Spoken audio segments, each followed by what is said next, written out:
Hello, citizens of Seminole. My name is Ernie Willis, and I'm the Director of Emergency Management for the City of Seminole.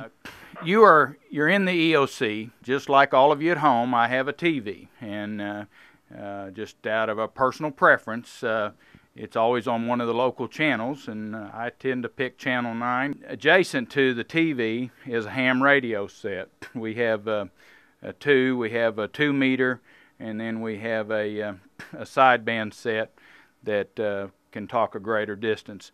The ham radio is a vital link for me between this office and the Norman National Weather Service.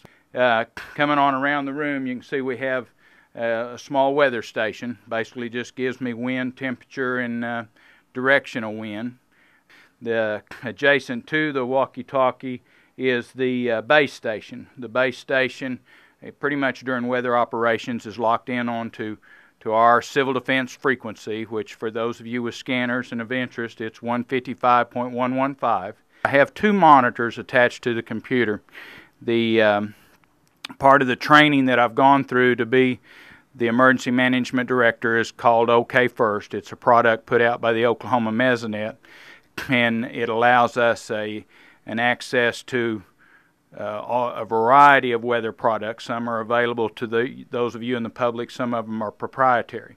But primarily I'm watching on one screen the radar at all times. Try to keep abreast of where the storm is and what the intensity of the storm is. We also have a weather radio. We certainly think this is an important device. Each of you in your home should have a weather radio. We have now labeled the tornado sirens as outdoor warning devices. That's not because we've necessarily changed them. It's just the fact that the homes are built better. You may or may not hear the tornado siren when it goes off. Our tornado sirens in Seminole, we have 7 of them. They are all electric. So in the event that a power failure should occur prior to the issuing of a tornado warning, we would lose the tornado siren. Most of the weather radios, or all of them I believe that I'm familiar with, have battery backup. The fire department is up there. Their guys are willing, trained, and able to program weather radios. We've worked it out with them, and they're willing during normal business hours to program your weather radio. Most of the weather radios are programmable to the point that you only get warnings and watches for your county. Seminole County averages about 1 tornado warning a year. Last year, the City of Seminole had 1 tornado warning issued by the National Weather Service. In 2007, there were 2 warnings issued for Seminole County. Neither one of them included the City of Seminole. I still have the discretion, if a warning is issued, talking to the Weather Service on the ham radio. If I feel like it is not a threat to the City of Seminole, then I will not just blow the sirens just because a part of that warning might include part of the City of Seminole. I want to talk about my spotters.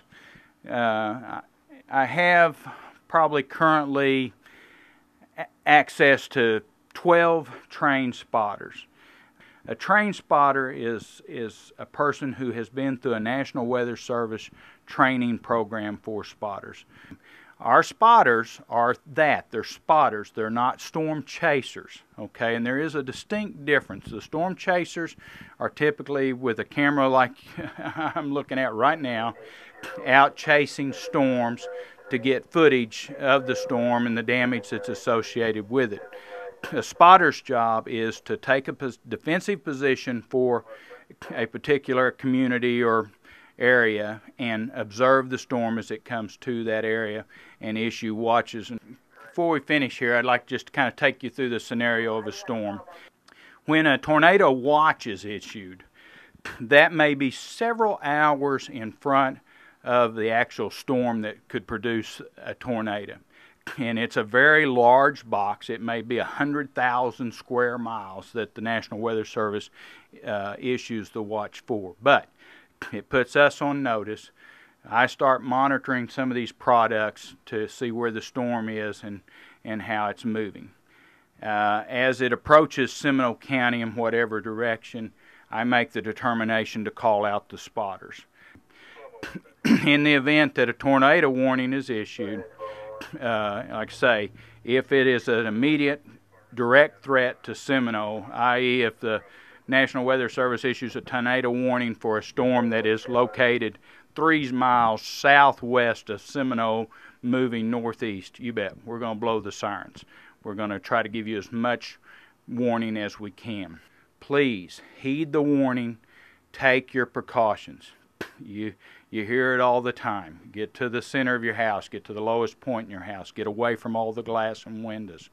We kind of advocate now that you shelter in place, but if you've been on top of it and you've maintained and it's a May 3rd tornado, get out of the way, okay? Do not try to survive that. Those of you, fortunately in Seminole, we don't have a lot of mobile homes, but if you're in a mobile home, get out.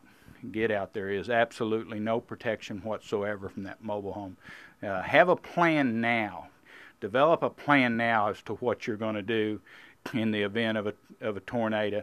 And when you hear the warning, don't think, oh, I've got time. Take action. Please take action now. One other thing I'd like to mention, we maintain a list of tornado shelters, private tornado shelters, your tornado shelter. We maintain a list of those. The reason we do that, and you do not have to provide me your shelter if you don't want to, but the reason we offer to do that, in the event that a major tornado should come through this town and you be trapped in your shelter, we'll go down that list. The fire department keeps a copy in their rescue unit. I maintain a copy here. We'll go down those streets. We will make sure we dig you out of your shelter if in fact your house is collapsed upon your tornado shelter. Again, my name is Ernie Willis. I'm the Emergency Management Director for the City of Seminole.